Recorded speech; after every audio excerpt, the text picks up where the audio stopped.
Telangana health డైరెక్టర్గా సేవలందించిన గడల శ్రీనివాసరావు ప్రస్తుతం జనసేన పార్టీలో చేరారు. ప్రస్తుతం ఆయన మనతో ఉన్నారు. శ్రీనివాసరావు గారు చెప్పండి, తెలంగాణలో బీఆర్ఎస్ అదేవిధంగా బీజేపీ పార్టీ ఉండగా జనసేనలో ఏం నచ్చి చేరారు?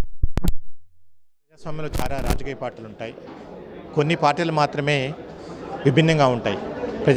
ప్రజల ఆకాంక్షలకి, ప్రజల ఆశయాలకి, వాళ్ళ కోరికలకు అనుగుణంగా పనిచేసే పార్టీలు. ముఖ్యంగా గౌరవనీయులు పవన్ కళ్యాణ్ గారు ఏదైతే స్థాపించారో జనసేన, ఆ పార్టీ అలాంటి ఆశయాలు, ప్రజల ఆకాంక్షలు వాటికి అనుగుణంగా పనిచేసే పార్టీ. ఆల్రెడీ మాటల్లోనే కాదు, చేతల్లో కూడా మనం చూస్తున్నాం ప్రస్తుతం వచ్చేసేసి. అండ్ ఎస్పెషలీ జనసేన పార్టీ నీతి మూడు లక్ష్యాలతోని ఏర్పడిన పార్టీ. అలాగనే ఒక జవాబుదారితనం, ఎస్పెషల్లీ పొలిటికల్ అకౌంటబిలిటీ, రాజకీయ జవాబుదారితనం అవుతుందో దానితో ముడిపడిన పార్టీ. అలాగనే ప్రజలే కేంద్రంగా అంటే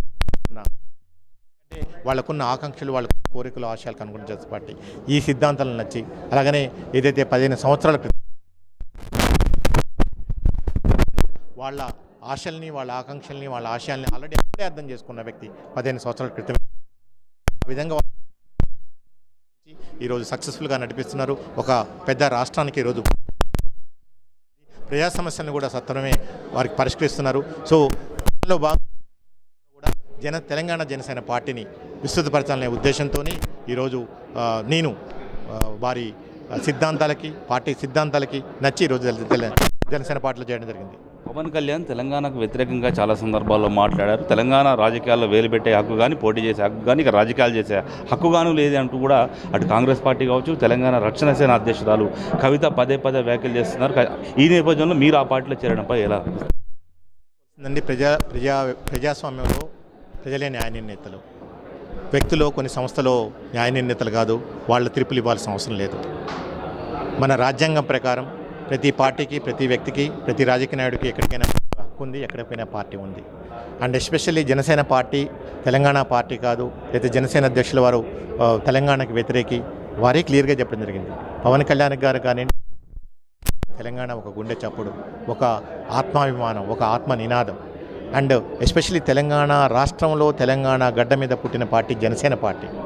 ఇక్కడ పుట్టిన బిడ్డ, ఇక్కడ పెరిగిన బిడ్డ. ఈ బిడ్డని నా బిడ్డ కాదంటానికి తెలంగాణ ఎవరికి వాళ్ళ స్వార్థంతో, వాళ్ళ వెస్టర్న్ ఇంట్రెస్ట్తో చేస్తున్న విమర్శలు కానివ్వండి, ఎక్కడ కూడా అలాంటి ఇది లేదు. అండ్ తెలంగాణ ప్రజల ఆశయాల కోసం తెలంగాణ జనసేన చేస్తుంది. రాబోయే రోజుల్లో తప్పకుండా మరింత ఉద్భుతంగా అండ్ అన్ని స్థాయిల్లో కూడా చేసుకొని ముందుకెళ్తాం. తెలంగాణలో ఇంతవరకు జనసేన పార్టీ నిర్మాణం లేదు, ఎలా చేయబోతున్నారు భవిష్యత్తు నిర్మాణం? డెఫినెట్గా మా అధ్యక్షుల వారు ఉన్న జనసేన నాయకులకి, జన సైనికులకి ఆల్రెడీ దిశానిర్దేశించింది. మా జనసేన పార్టీని గ్రామ స్థాయి నుంచి కూడా ఈరోజు నిర్మించుకుంటూ వస్తాం.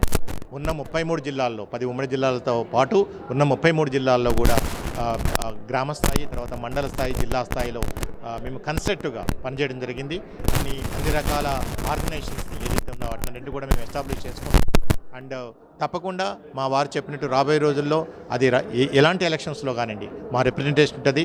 మేము ప్రజాప్రతినిధులుగా అవ్వటం కంటే కూడా ప్రజల సమస్యల్ని అర్థం చేసుకోవటం, వాటికి సమస్యలకి పరిష్కార మార్గాలు చూపెట్టడం, అవి పరిష్కరించేంత వరకు పోరాటం చేయడం, అదే వారు మాకు చేసిన దిశానిర్దేశం. గతంలో మీరు గడల ఫౌండేషన్ ద్వారా కొన్ని కార్యక్రమాలు కొత్తగూడెం నియోజకవర్గంలో చేశారు.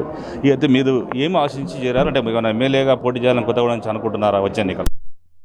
నాకు అలాంటి ఆశయాలు ఏమి లేవు. ప్రస్తుతానికి వచ్చేసి ఒకటి, మా అధ్యక్షులు పవన్ కళ్యాణ్ గారి ఆదేశాల ప్రకారం జనసేన పార్టీని రాష్ట్ర వ్యాప్తంగా పరిష్కారం చేయటం, ఒక కొత్తగూడెము, ఒక ఖమ్మమే కాదు, రాష్ట్ర వ్యాప్తంగా కూడా పటిష్టం చేయటం. ఒకటి, గ్రామ స్థాయిలో పార్టీని నిర్మించడం, మండల స్థాయిలో పార్టీని నిర్మించడం, అండ్ దాంతోపాటు ప్రజల సమస్యలను ఎలుగెత్తాటం. అండ్ ఏదైతే నేను ఎమ్మెల్యే కావాలి, ఎంపీ కావాలన్నది ఇది నా చేతిలో ఉన్న విషయం కాదు. అది పార్టీ అధ్యక్షుల వారు సరైన సమయంలో సరైన నిర్ణయం తీసుకుంటారు. పవన్ కళ్యాణ్ ఆశయాల మేరకు ఖచ్చితంగా జనసేన పార్టీని తెలంగాణలో విస్తరిస్తామని చెప్తే ప్రజా సమస్యల పరిష్కారమే ధ్యేయంగా జనసేన పోరాటం చేస్తుందని కూడా శ్రీనివాసరావు చెప్తున్నారు. వీడియో జర్నలిస్ట్ భవానీ శంకర్తో చంద్రశేఖర్, ప్రైమ్9 న్యూస్, హైదరాబాద్.